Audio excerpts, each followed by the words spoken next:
दोस्तों बहुत बहुत स्वागत है आप सभी का एक बार फिर से। जी हाँ दोस्तों, आज पूरे दिन की कई महत्वपूर्ण और बड़ी खबरें निकलकर सामने आ रही हैं। जानेंगे सभी खबरों को विस्तार से। तो दोस्तों, खबरों में आगे बढ़ने से पहले वीडियो को एक प्यार भरा लाइक जरूर कर दें और ताजा खबरों को जानने के लिए चैनल को सब्सक्राइब भी जरूर कर लें। तो देखते हैं पहली बड़ी खबर क्या निकल कर आ रही है।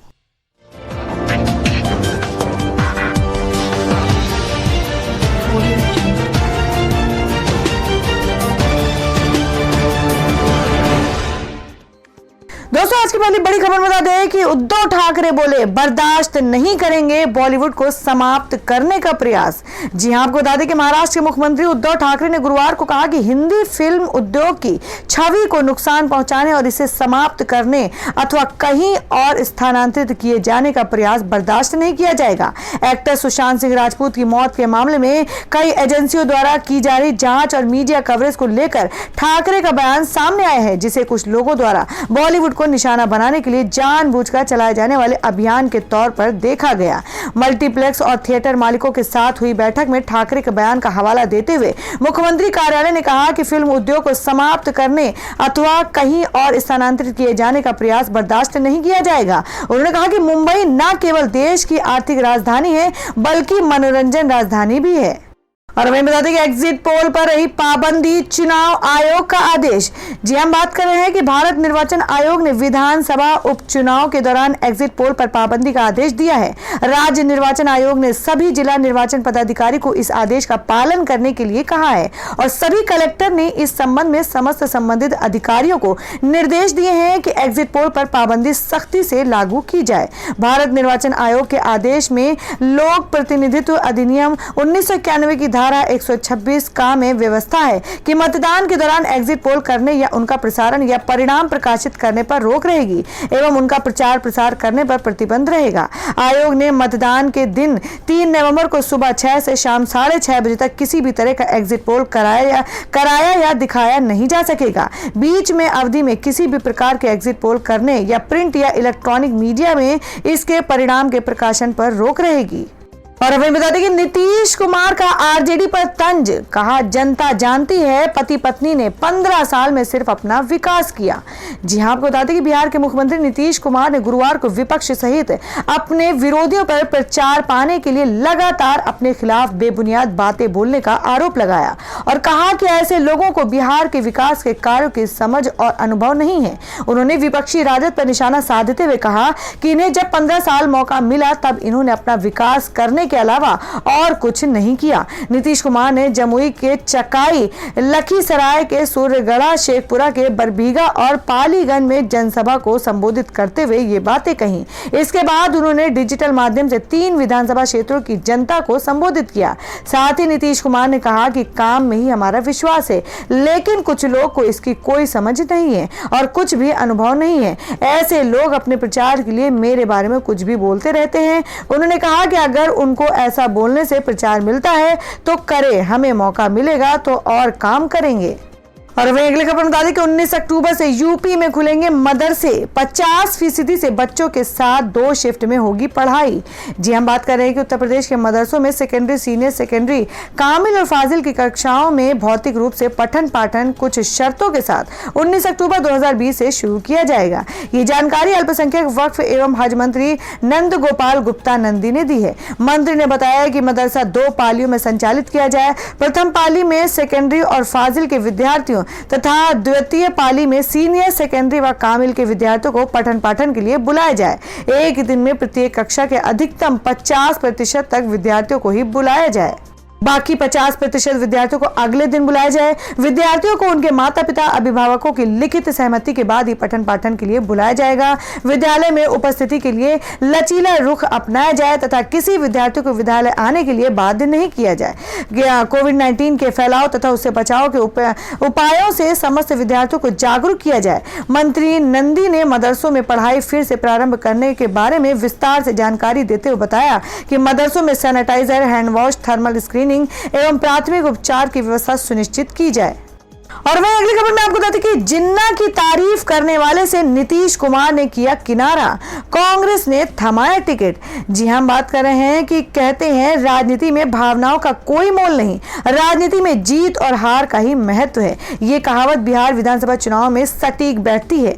बिहार विधानसभा चुनाव में जीत के लिए हर दल हर दांव खेल रहा है। एक तरफ जहां बाहुबलियों को टिकट देने में पार्टियां हिचक नहीं रही हैं, और वहीं अपराधियों को भी धड़ल्ले से टिकट दिया जा रहा है। अब कांग्रेस द्वारा दिए गए टिकट पर नया बवाल शुरू हो गया है। आपको बता दें, कांग्रेस की तरफ से दरभंगा में जाले विधानसभा के लिए जिस शख्स को टिकट दिया गया है उसे लेकर विवाद शुरू हो गया है। कांग्रेस ने जाले से मशहूर अहमद उस्मानी को टिकट दिया है। उस्मानी वही शख्स हैं जो कभी जिन्ना की तस्वीर को लेकर चर्चा में आए थे। सूत्रों की माने तो उस्मानी ने पहले जदयू से टिकट के लिए नीतीश कुमार से संपर्क साधा था, पर नीतीश कुमार ने साफ मना कर देने के बाद भी बात नहीं बनी। बाद में कांग्रेस ने जाले से अपना उम्मीदवार बनाया है। और हमें बता दें कि तेजस्वी यादव के हलफनामे पर सुशील मोदी ने उठाए सवाल। बोले पिता लालू की तरह ही वह भी जेल में बिताएंगे जिंदगी। जी हम बात कर रहे हैं कि बिहार चुनाव जैसे जैसे परवान चढ़ रहा है, आरोप प्रत्यारोप का दौर और तेज होता जा रहा है। इसी क्रम में उप मुख्यमंत्री सुशील कुमार मोदी ने नेता प्रतिपक्ष तेजस्वी यादव के द्वारा नॉमिनेशन में दिए गए हलफनामे को लेकर जोरदार हमला बोला। सुशील मोदी ने कहा कि तेजस्वी ने अपने संपत्ति के ब्यौरे में बहुत कुछ छिपा लिया और उन्होंने गलत जानकारी दी है। सुशील मोदी ने कहा कि तेजस्वी ने अपने हलफनामे में बताया है कि उन्होंने 4 करोड़ 10 लाख का ऋण किसी कंपनी को दिया है। सवाल यह है कि इतने पैसे उनके पास आए कहां से। सुशील मोदी ने कहा कि रघुनाथ झा और कांति सिंह से शिफ्ट से मिली संपत्ति को खरीद की संपत्ति बताई है। कांति सिंह ने पटना के चितकोहरा में G+2 मकान गिफ्ट कर दी थी। गोपालगंज के 2 मंजिला मकान को एफिडेविट में केवल ग्राउंड फ्लोर दिखाया गया है, जो संपत्ति गिफ्ट में मिली है, जबकि एफिडेविट में इसे 2005 में खरीद किया गया बताया गया था। और वहीं अगली खबर में आपको बता दें, जिसमें चिराग पासवान ने कहा कि नीतीश कुमार ने पिता का किया अपमान, 2019 के चुनाव में भी दिया था धोखा। जी हां, आपको बता दें कि जेडीयू से अलग होने के फैसले पर अब चिराग पासवान ने अपनी सफाई दी है। लोक जनशक्ति पार्टी के अध्यक्ष चिराग पासवान ने गुरुवार को स्पष्ट किया कि बिहार में विधानसभा चुनाव के लिए सीटों के बंटवारे का मुख्यमंत्री नीतीश कुमार के जेडीयू से अलग होने में कोई कनेक्शन नहीं है। पासवान का कहना है कि उनकी पार्टी का हमेशा से विरोध किया जाता था। चिराग पासवान ने कहा कि उनकी पार्टी ने पिछले साल गठबंधन में लोकसभा चुनाव लड़ा था, क्योंकि ये उनकी एनडीए में वापसी की महज मजबूरी थी। नीतीश कुमार पर आरोप लगाते हुए उन्होंने कहा कि आम चुनाव के दौरान नीतीश कुमार की पार्टी ने एलजेपी के उम्मीदवारों के खिलाफ काम किया था। बता दें कि हाल ही में रामविलास पासवान का निधन हुआ है। और वह अगली खबर निकल कर आ रही है, आपको बताते हैं कि गोपालगंज की राजनीति में लालू यादव के साले साधु यादव की वापसी महागठबंधन का बिगाड़ सकते हैं खेल। जी हां, आपको बता दें कि राजद आरजेडी सुप्रीमो लालू प्रसाद यादव के साले साधु यादव की गोपालगंज की राजनीति से लंबे अरसे के बाद एक बार फिर एंट्री हो गई है। साधु यादव इस बार पीडीए समर्थित दल बसपा के टिकट पर गोपालगंज विधानसभा सीट से नामांकन करेंगे। साधु ने गुरुवार से विधानसभा क्षेत्र में संपर्क अभियान शुरू कर दिया है। इस मौके पर साधु यादव ने कहा कि उनके साथ भारी जन समूह है। साधु यादव उर्फ अनिरुद्ध प्रसाद यादव राजद सुप्रीमो लालू प्रसाद यादव के सबसे चर्चित साले रहे हैं। इनके ऊपर कई आपराधिक मामले कोर्ट में लंबित है। बिहार में जब लालू प्रसाद यादव और उनकी पत्नी राबड़ी देवी का शासनकाल था, तब साधु यादव का रसूख हुआ करता था, लेकिन सत्ता जाते ही साधु यादव अचानक गोपालगंज की राजनीति से दूर चले गए थे। और अब अगली खबर में आपको बता दें, जो कि बलिया कांड को लेकर कि सपा और कांग्रेस का योगी सरकार पर प्रहार, कहा सत्ताधीश कानून को दिखा रहे ठेंगा, कब भेजेंगे जेल। जी हां, आपको बता दें कि उत्तर प्रदेश के बलिया के रेवती थाना क्षेत्र में सरकारी सस्ते गल्ले की दुकान के चयन को लेकर बुलाई गई बैठक के दौरान गोली चलने से एक व्यक्ति की मौत होने से हड़कंप मचा हुआ है, जबकि मुख्यमंत्री योगी आदित्यनाथ ने घटना पर कड़ी कार्रवाई करते हुए उप जिलाधिकारी और मौके पर मौजूद पुलिसकर्मियों को निलंबित कर दिया है। और वहीं विपक्ष ने इस वारदात पर सरकार को घेरते हुए कहा कि सत्ताधारी लोग खुलेआम कानून व्यवस्था को चुनौती दे रहे हैं और ये घटना प्रदेश में व्याप्त घोर अराजकता की ओर मिसाल है। मुख्य विपक्षी दल समाजवादी पार्टी ने अपने आधिकारिक ट्विटर हैंडल से किए गए ट्वीट में कहा कि सत्ताधीश खुलेआम कानून व्यवस्था को चुनौती दे रही है। बलिया में कानून व्यवस्था को ठेंगा दिखाने वाली खौफनाक वारदात सामने आ गई, जहां उप जिलाधिकारी और पुलिस क्षेत्राधिकारी के सामने भाजपा नेता ने युवक जयप्रकाश पाल की गोली मारकर हत्या कर दी। पुलिस के सामने से गोली मारकर भाजपा नेता फरार भी हो गया। बड़ी खबर बता दें कि किसानों की आय बढ़ाने में मदद करेगा इंडियन रेलवेज। फलों सब्जियों के किराए में मिलेगी भारी छूट।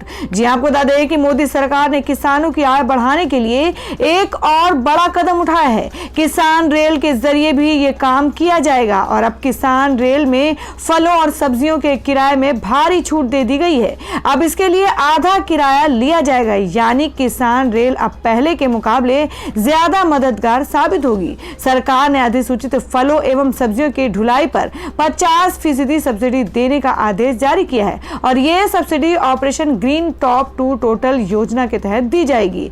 इसकी वजह से मंडी तक सामान पहुंचाने की लागत कम हो जाएगी और उनकी आय में वृद्धि होगी। केंद्रीय कृषि मंत्री नरेंद्र सिंह तोमर का कहना है कि टमाटर, प्याज व आलू के साथ अन्य सभी फल सब्जियों पर परिवहन सब्सिडी अब किसान रेल योजना के तहत भी उपलब्ध होगी।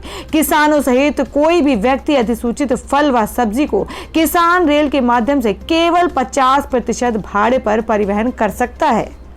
तो दोस्तों, खबर में आगे बढ़ने से पहले एक बार फिर से आपको याद दिला दें कि अगर आपने अभी तक हमारे वीडियो को लाइक नहीं किया तो जल्दी से वीडियो को लाइक कर दें, क्योंकि आपका एक लाइक हमारे लिए बहुत ही महत्वपूर्ण होता है। और अगर आप हमारे चैनल पर नए हैं तो चैनल को जरूर सब्सक्राइब कर लें और बेल के बटन को भी जरूर हिट कर दें और हमारी पूरी न्यूज को जानने के लिए वीडियो को लास्ट तक जरूर देखें। बढ़ते अगली खबर की ओर। दोस्तों, मैं अगली बड़ी खबर बता दें कि 1 नवंबर से एलपीजी सिलेंडर की होम डिलीवरी का बदलने वाला है पूरा सिस्टम। जी हम बात करें कि अब आपके एलपीजी सिलेंडर की होम डिलीवरी की प्रक्रिया अब पहले से जैसी नहीं होगी, क्योंकि अगले महीने से डिलीवरी सिस्टम में बदलाव होने वाला है।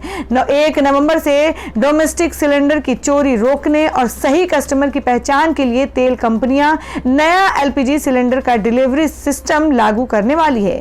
क्या है ये नया सिस्टम और होम डिलीवरी कैसी होगी, तो आपको बताते हैं इसमें सब कुछ। आपको बता दें कि इस नए सिस्टम को डीएसी का नाम दिया जा रहा है, यानी कि डिलीवरी ऑथेंटिकेशन कोड। अब सिर्फ बुकिंग करा लेने भर से सिलेंडर की डिलीवरी नहीं होगी, बल्कि आपके रजिस्टर्ड मोबाइल नंबर पर एक कोड भेजा जाएगा। उस कोड को जब तक आप डिलीवरी बॉय को कोड नहीं दिखाएंगे तब तक डिलीवरी पूरी नहीं होगी। हालांकि अगर कोई कस्टमर ऐसा भी है जिसने डिस्ट्रीब्यूशन को मोबाइल नंबर अपडेट नहीं कराया है, तो डिलीवरी बॉय के पास के ऐप होगा जिसके जरिए आप रियल टाइम अपना नंबर अपडेट करवा पाएंगे और उसके बाद कोड जनरेट कर सकेंगे। ऐसे में उन कस्टमर्स की मुश्किलें बढ़ जाएंगी जिनका एड्रेस गलत और मोबाइल नंबर गलत है, तो इस वजह से उन लोगों की सिलेंडर की डिलीवरी रोकी जा सकती है। तेल कंपनियां इस सिस्टम को पहले 100 स्मार्ट सिटी में लागू करने वाली हैं, इसके बाद बाकी धीरे धीरे दूसरी सिटी में भी लागू कर सकती हैं। जयपुर में इसका पायलट प्रोजेक्ट पहले से चल रहा है और 95% से ज्यादा इस प्रोजेक्ट का सक्सेस रेट तेल कंपनियों को मिला है। बता दें कि यह सिस्टम कमर्शियल सिलेंडर पर लागू नहीं होगा, सिर्फ डोमेस्टिक के लिए ये रूल्स लागू किए जाएंगे। और वही बता दें कि प्याज की बढ़ती कीमतों को थामने के लिए सरकार की सख्त कार्रवाई। इनकम टैक्स डिपार्टमेंट ने मारे छापे। जी हां, हम बात कर रहे हैं कि देश में प्याज की कीमतें लगातार बढ़ रही हैं। कीमतों पर लगाम लगाने के लिए केंद्र के साथ साथ राज्य सरकारों ने भी कदम उठाए हैं। प्याज की कीमत इस समय खुदरा में 60 रुपए किलो है और वही थोक में इसकी कीमत 20 से 25 रुपए है। दोगुनी तेजी से प्याज के दाम में बढ़ोतरी होने की मुख्य वजह फसल खराब होना, सप्लाई में कमी या फिर इसकी जमाखोरी होती है। देश के सबसे बड़े थोक प्याज बाजार नासिक में प्याज के भाव अचानक आसमान छूने लगे, जिसके बाद नासिक, पुणे और औरंगाबाद के 110 आयकर अधिकारियों ने 18 टीमों ने बुधवार सोमवार 3 बजे नासिक जिले के 12 प्याज व्यापारियों के आवासों और कार्यालयों पर छापे मारे। और हमें बता दें कि तेल, सब्जी और दालों के भाव से बिगड़ा किचन का बजट। चेक करें अब क्या हो गए हैं नए रेट्स। जी हां, आपको बता दें कि इस समय महंगाई की मार आम आदमी की जेब ढीली कर रही है। आलू, प्याज, टमाटर और खाने के तेल से लेकर अंडे तक के दाम लोगों की परेशानी बढ़ा रहे हैं और इससे आम आदमी की चिंता बढ़ गई है। और वहीं दालों की कीमत भी 20 से 25% तक बढ़ गई है। पहले बाजार में 30 रुपए प्रति किलो बिकने वाला प्याज आज 50 से 60 रुपए में मिल रहा है और इस महंगाई ने आम आदमी आदमी के किचन का बजट बिगाड़ दिया है। आपको बता दें कि रोजमर्रा के सामान पर कितने रुपए का इजाफा हुआ। आपको बता दें एक न्यूज में बताया गया है कि अस्मी मंचदानी ने किचन के बिगड़े हालात का जायजा लिया और इस रिपोर्ट के मुताबिक खाने पीने की चीजों में बढ़ रही महंगाई आम आदमी की जेब ढीली करने लगी है। आलू, प्याज, टमाटर, दालें, अंडे और खाने के तेल की कीमतों में भारी इजाफा हुआ है। आलू इस समय 40 से 50 रुपए किलो के भाव पर पहुंच गया है और वहीं पहले बाजार में आलू का भाव 20 रुपए था। ये कीमतें पिछले 1 से 1.5 महीने से बढ़ी हुई हैं। तो ये थी अब तक की सभी बड़ी खबरों की अपडेट्स। टुडे ब्रेकिंग न्यूज और लेटेस्ट खबरों को देखने के लिए हमारे चैनल को सब्सक्राइब जरूर कर लें, वीडियो को लाइक और शेयर भी जरूर कर दें अपने दोस्तों और रिलेटिव्स के साथ। तो दोस्तों फिर मिलेंगे काम की खबरों और सरकारी योजनाओं की एक और नई वीडियो के साथ। तब तक के लिए धन्यवाद दोस्तों।